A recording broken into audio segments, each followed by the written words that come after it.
नमस्कार, मी प्रीती. आवाज इंडिया मराठीमध्ये आपल्या सर्वांचं स्वागत आहे. तर नजर टाकूया आजच्या टॉप 20 न्यूजवर. मध्य रेल्वेची लोकल वाहतूक पुन्हा एकदा विस्कळीत झाली.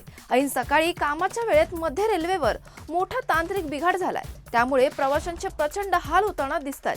मध्य रेल्वेच्या अत्यंत महत्त्वाच्या असलेल्या मुंबई कर्जत उपनगरीय मार्गावर वांगणी आणि बदलापूर या दोन स्थानकादरम्यान रेल्वे वाहतूक विस्कळीत झाली आहे. मिळालेल्या माहितीनुसार मुंबईकडून कर्जतकडे जाणाऱ्या डाऊन मार्गावर आधुनिक रेल्वे ट्रॅकमध्ये बसवलेली अग्निरोधक यंत्रणा अचानक सक्रिय झाली. या तांत्रिक बिघाडामुळे डाऊन मार्गावरील गाड्यांची पुढे होणारी हालचाल पूर्णपणे थांबली असून प्रवाशांना प्रचंड अडचणींचा सामना करावा लागत आहे.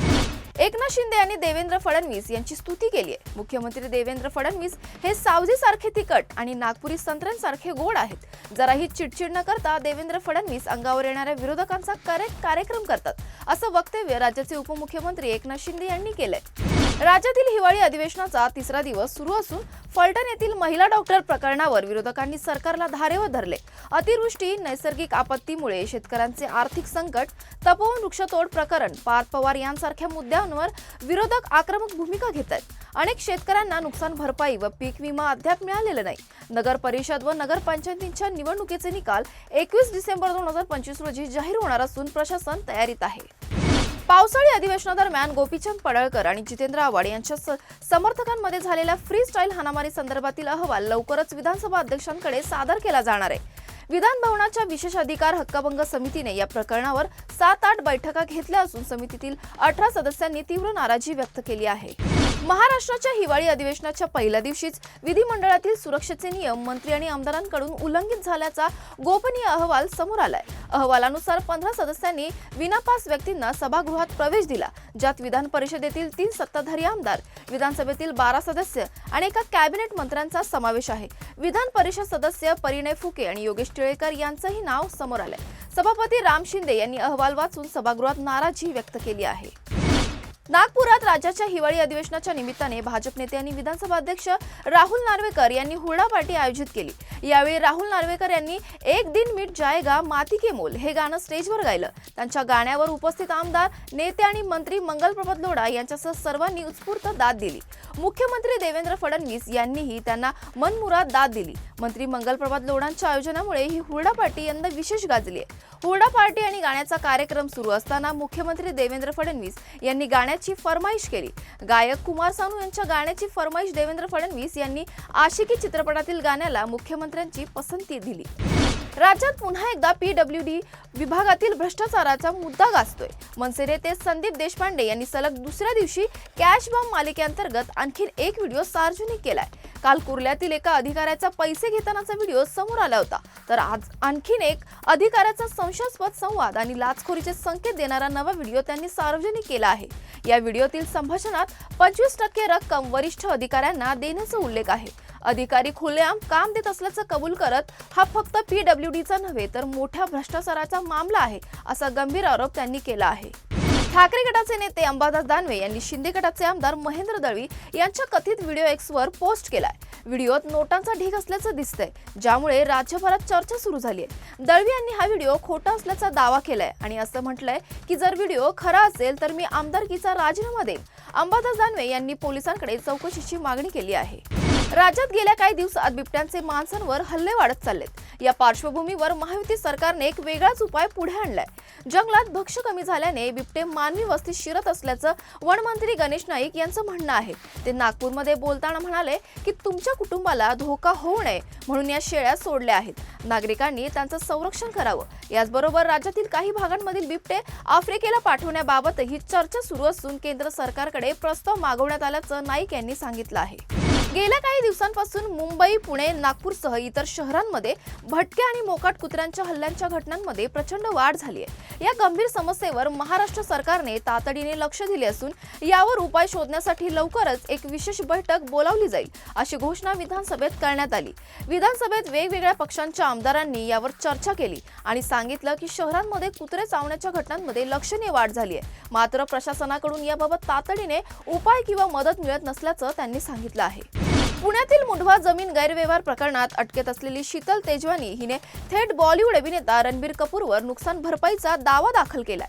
रणबीर कपूरच्या पुण्यातील ट्रॅम्प टॉवर्समधील फ्लॅटच्या भाडे करारातील अटी पाळल्या नाहीत असा आरोप शीतलने केलाय. लॉक इन पिरियड संपण्याआधीच तिला घरातून बाहेर काढण्यात आल्याचा दावा करत तिने 50,40,000 रुपयांची नुकसान भरपाई आणि व्याजाची मागणी केली आहे. हा खटला पुणे दिवाणी न्यायालयात दाखल झाला असून या प्रकरणामुळे शीतल तेजवानी पुन्हा एकदा चर्चेच्या केंद्रस्थानी आली आहे. बोरिवली येथील संजय गांधी राष्ट्रीय उद्यानात काही वन अधिकाऱ्यांनी मद्यपान केल्याचा व्हिडिओ सोशल मीडियावर व्हायरल झालाय. व्हिडिओमध्ये संरक्षण चौकीजवळ वन अधिकारी मद्यपान करत असल्याचा आरोप करण्यात आलाय. या प्रकरणाची गंभीर दखल घेत उद्यानाच्या संचालिका अनिता पाटील यांनी चौकशीचे आदेश दिलेत. नाशिकच्या त्र्यंबकेश्वर तालुक्यातील टाके देवगाव येथील 45 वर्षीय महिलेने 14 मुलांना जन्म दिला. तथापि आर्थिक अडचणी आणि मुलांच्या योग्य उपचारांच्या अभावी या महिलेवर आरोप आहे की तिने 6 मुलांना विकलं.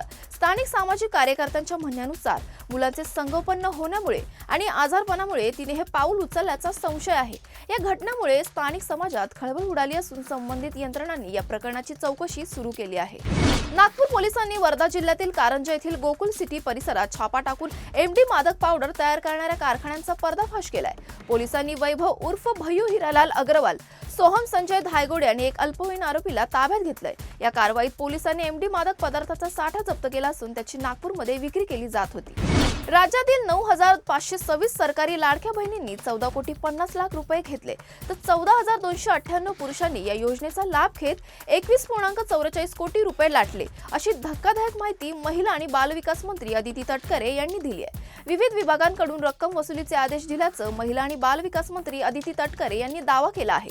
संबंधित अधिकाऱ्यावर कडक कारवाईचे निर्देश देण्यात आलेत. मुख्यमंत्री देवेंद्र फडणवीस यांनी संबंधित अधिकाऱ्यांवर कडक कारवाईच्या सूचना दिल्यात. तपासात अडथळा निर्माण करणाऱ्यांविरोधात कडक कारवाई होणार असल्याचं स्पष्ट केलंय. या प्रकरणी सरकारने गंभीरतेने कार्यवाही सुरू केली असून अनेकांच्या अडचणी वाढण्याची शक्यता आहे. कटकच्या बारामती स्टेडियमवर भारताने दक्षिण आफ्रिकेविरुद्ध 101 धावांनी मोठा विजय मिळवला. भारताने प्रथम फलंदाजी करत 175 धावा केल्या तर दक्षिण आफ्रिका 74 धावांवर ऑल आउट झाली. जसप्रीत बुमराहने आपल्या T20 आंतरराष्ट्रीय कारकिर्दीत 100 विकेट्स पूर्ण करून ऐतिहासिक कामगिरी केली आहे. सूर्यकुमार यादवच्या नेतृत्वाखाली टीम इंडियाने दक्षिण आफ्रिकेविरुद्ध कधीच जिंकलेला नसलेला विजय नोंदवला आहे. जसप्रीत बुमराहने T20 क्रिकेटमध्ये महत्त्वपूर्ण कामगिरी केली आहे. बुमराहने 11व्या ओव्हरमध्ये डेव्हॉल्ड ब्रेव्हिस आणि केशव महाराज या 2 महत्त्वाच्या फलंदाजांना बाद केलंय. यासोबतच बुमराहने डेव्हॉल्ड ब्रेव्हिसला आउट करत T20 क्रिकेटमधील आपली 100वी विकेट घेतली आहे, ज्यामुळे तो इतिहास रचणारा भारतीय गोलंदाज ठरलाय. तो एकाच वेळी टेस्ट, वन डे आणि T20 क्रिकेट फॉर्मॅटमध्ये 100 विकेट्स घेणारा पहिला भारतीय गोलंदाज ठरला आहे. IPLचा लिलाव 16 डिसेंबर रोजी अबुधाबीमध्ये होणार आहे. या लिलावात 350 खेळाडूंवर बोली लागणार आहे, ज्यात 240 भारतीय आणि 110 विदेशी खेळाडूंचा समावेश आहे. दक्षिण आफ्रिकेच्या क्विंटन डी कॉक आणि ऑस्ट्रेलियाचा स्टीव्ह स्मिथ यांसारख्या दिग्गज खेळाडूंच्या नावांचा समावेश आहे. या लिलावासाठी एकूण 1,390 खेळाडूंनी नोंदणी केली होती. त्यातील छाननीनंतर अंतिम 350 खेळाडूंची यादी जाहीर करण्यात आली आहे. 77 जागांसाठी 10 फ्रँचायझी टीम्स बोली लावतील. अक्षय खन्ना, रणवीर सिंग आणि संजय दत्त यांच्या अभिनयाने सुसज्ज असलेल्या धुरंधर सिनेमाने रिलीज झाल्यापासून बॉक्स ऑफिसवर जबरदस्त धुमाकूळ घातलाय. आदित्य धर दिग्दर्शित हा सिनेमा तिसऱ्या दिवशी 100 कोटींचा टप्पा पार करतोय. विशेष म्हणजे रणवीर सिंग मुख्य भूमिकेत असूनही अक्षय खन्नाच्या अभिनयाने सर्वांचं लक्ष वेधून घेतलं आहे. बॉर्डर 2च्या निर्मात्यांनी सिनेमांच्या चाहत्यांना एक मोठा सरप्राईज दिलाय. आहान शेट्टीचा पहिला लुक सोशल मीडियावर शेअर करण्यात आला असून तो पाहून चाहते अवाक झालेत. आहान शेट्टी हातात टँकची गन, डोळ्यात निखारे, चेहऱ्यावर भळभळत्या जखमा आणि युद्धाच्या गर्जनेसह एक दमदार ॲक्शन अवतार साकारताना दिसतोय. त्याच्या या लुकवर चाहते त्याची तुलना त्याच्या वडिलांची म्हणजेच अभिनेता सुनील शेट्टी सोबत करत आहेत. अशाच महत्त्वाच्या बातम्या बघण्यासाठी पाहत राहा आवाज इंडिया मराठी.